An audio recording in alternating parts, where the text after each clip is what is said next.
Hello and welcome back to In the Kitchen with Matt. I am your host, Matt Taylor.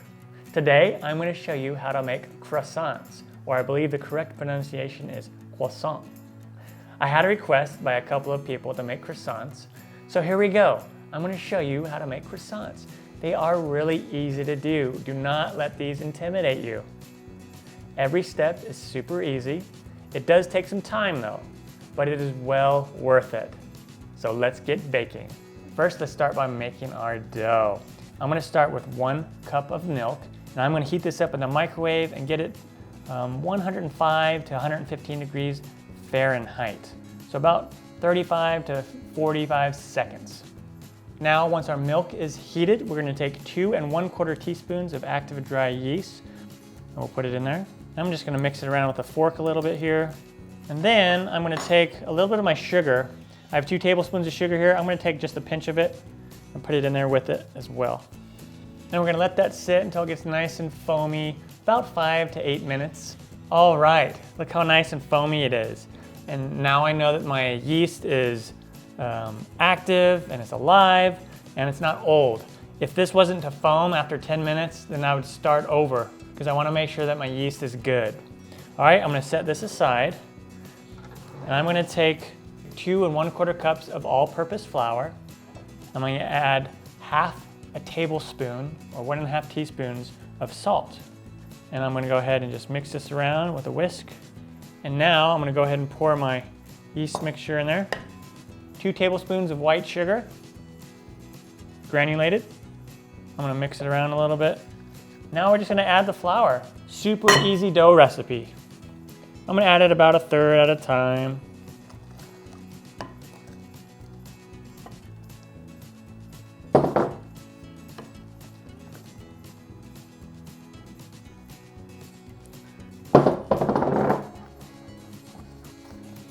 And your dough is gonna form and come together.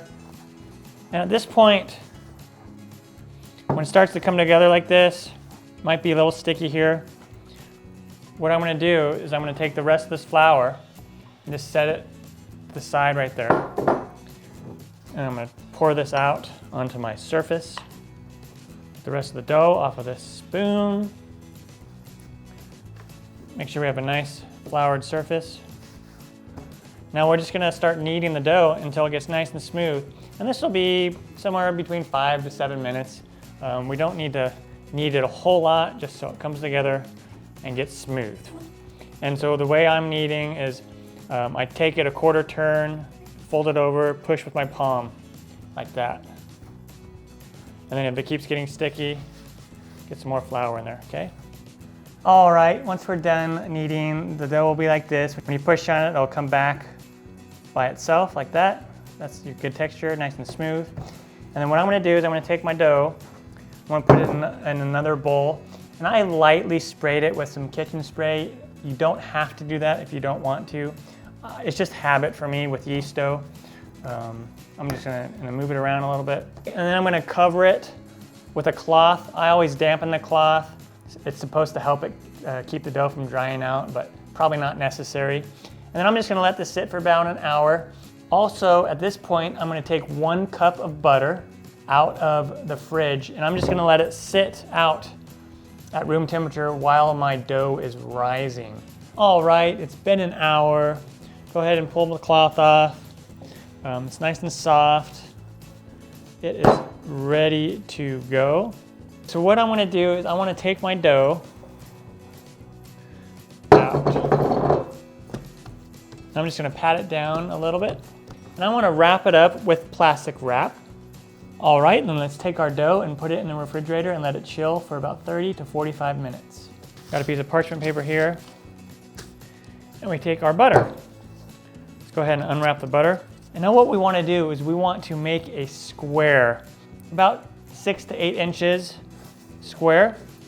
So there's a couple methods that you can do this. You can cut the butter up in smaller pieces and arrange it. Or what I like to do is just come in here, cover it up a little bit with the parchment paper. And you can take a rolling pin and just kind of smash it down a little bit.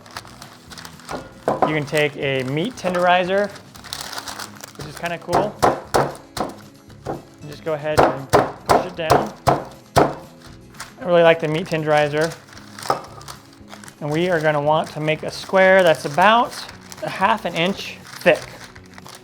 And it'll start to get softer, and you can come in here and push it with your hands. All right, so about like that. That's more of a rectangle, but that's okay. And then what I'm going to do is I'm going to fold this up, and let's put this in the fridge with our dough to chill for about 30 minutes. All right, we got our dough and our butter out of the fridge. Let's go ahead and unwrap the dough.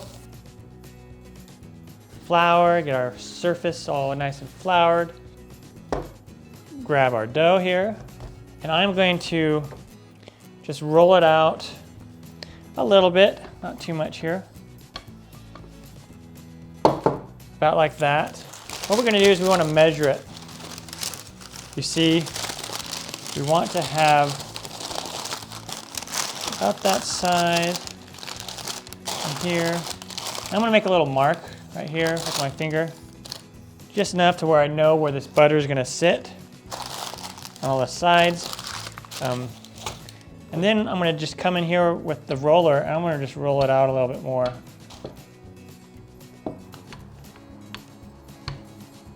Like that. But what I'm doing is I'm just leaving this to be a little bit more elevated, because we're going to fold these over, and then it'll be about the same amount of dough on the top as there is on the bottom. That's all the reason why we're doing this. And I'm just going to make sure there's no excess flour on the top. Let's take our butter sheet, and we'll go ahead and get it on there, right there in the middle. And then we're just going to go ahead and fold up the flaps. And you can stretch the dough a little bit. Again, let's make sure we don't have any of this extra flour on there. Okay.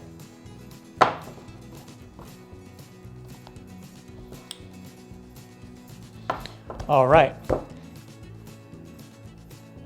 The first roll, okay? This is laminating the dough by doing folds, all right? Make sure your rolling pin is nice and floured. And we're just gonna come in here, start in the middle, and roll out. Okay, this dough is pretty nice right now. We want it to be about 18 inches long and about, 10 inches wide, something like that. Okay, so you got a nice long rectangle, and try to keep it as much of a rectangle shape as possible. Again, we'll take off the excess flour, and then now we're just gonna fold it. Fold it over like an envelope. Go towards you, right there, about like that. And we'll go right there. So I'm gonna wrap it back up in plastic wrap, and then we're gonna put it back in the fridge for a ½ hour to cool down. And the only reason why we're doing that is we want the dough and the butter to stay nice and cool. It helps with rolling it out. All right, so let's put that in the fridge for 30 minutes and come back and roll it out again. All right, it's been a ½ hour. I'm gonna go ahead and unwrap the dough. Put down some flour. And now we roll it out again. The reason why we are doing this is because this is what is causing the layers to form. Croissants have a lot of little layers, and that's what causes it to get nice and flaky, is all the layers of dough and then butter. But as you can see, these steps are really easy. I mean, anyone could roll dough, anyone could pound some butter and shape it into a square, right? Anyone could sit on the couch while their dough is sitting in the refrigerator chilling. So it's not that difficult. It just takes time. And like I said at the beginning, it's well worth it. And now let's go ahead and fold it towards us. Make sure to brush off any extra flour. You can use a pastry brush. This is an old basting brush. Fold that up. And now what we're going to do is we are going to put this back in the fridge for 30 minutes, roll it out this way. We'll roll it out, fold it, put it in the fridge, and then we will roll it out one more time. Wrap it back up. And again, we're just chilling it in between each folds because we want it to roll out easy.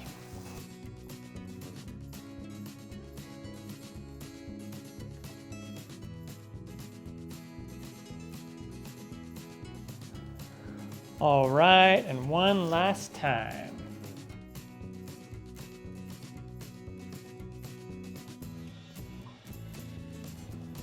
All right, nice and lined up. And now we will cover this again, plastic wrap, and then we are going to put this in the fridge overnight. And then we'll pick it up back in the morning. All right, it's the next morning. You can see our dough has puffed up quite a bit. All right, now what we're gonna do is we are going to roll out our dough and cut out our croissant shapes. A little flour.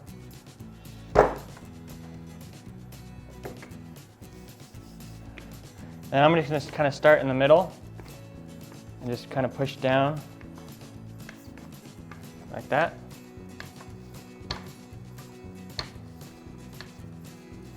Put some more flour underneath if you need it. We want to roll it out until it's about 1/4 inch thick. And make sure we get it to about 8 inches wide. So here we go, we have our rectangle, and it's about 8 inches by 20 to 22 inches. It doesn't have to be exact. And now we want to cut out our shapes. I don't mind if the end is just a little bit off. So I'm going to start here in the corner and just do an angle like that, and then come down here like that, and come up here. And I'm just using a pizza roller to do this. You can use a knife and just cut out your triangles. If you want it to be exactly all the same, cut yourself out a triangle piece of like cardboard, and then you can use it as a stencil. Now what we do to make our croissant shape is we come in here and we split it about 1 inch. And then we take it, we pull it apart. Make sure you get off the extra flour. You stretch it apart like that, and then you're just gonna fold it.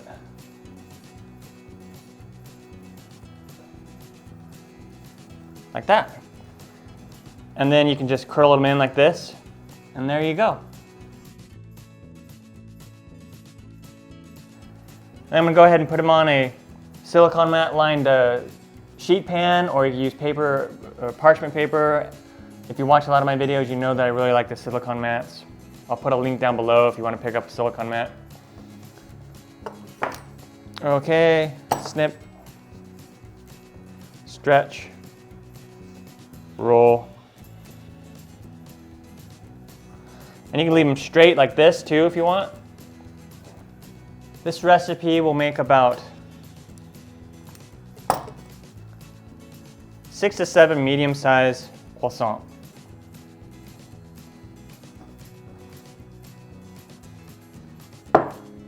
All right, there we go. We have our croissant all rolled out. Now what we do is we go ahead and take a cloth and just cover it, and we let it set in a warm place for about 2 to 3 hours. All right, it's been about 2.5 hours. I'm gonna go ahead and remove the sheet. Look at that. They've raised up really nicely. You can see the little different layers in there. Really awesome. I took 1 egg and I added 2 teaspoons of milk to it. And this is gonna be our egg wash. And we're gonna put this on, baste it on with a basting brush. and it's gonna give us that nice color that you see from croissants. Nice shiny coat, okay? Go ahead and just put this on. All right, and now we preheat the oven to 400 degrees, and you could do that before you baste. So preheat the oven to 400 degrees, and then we're gonna bake these in the oven in the middle rack for 20 to 25 minutes. Usually takes about 23, but every oven is different. So 20 to 25 minutes, it'll be nice, golden brown on the top, and it'll have that classic croissant look. On to that step, so excited. All right, just took the croissants out of the oven. Wow, they smell amazing. They look amazing. Took about 24 minutes. Woo, awesome. I'm gonna just grab one here and show you what it looks like. Nice and soft. Hold that crunchiness. Look at that. Pull it apart. Really awesome. All right, our croissants are done. Amazing. They turned out awesome. Really easy to do. Like I said before, the steps in and of themselves are easy. Just take some time, but it's well worth it. So go out there and impress your friends and family with some homemade croissants. I'm Matt Taylor. This has been another episode of In the Kitchen with Matt. Thank you for joining me. As always, if you have any questions or comments, put them down below and I will get back to you as soon as I can. Thumbs up, down in the corner, push it. Don't forget to subscribe to my channel. Take care. Time for me to dive into one of these. Oh yeah, super excited. I'm gonna grab this one that I pulled apart earlier. Oh yeah.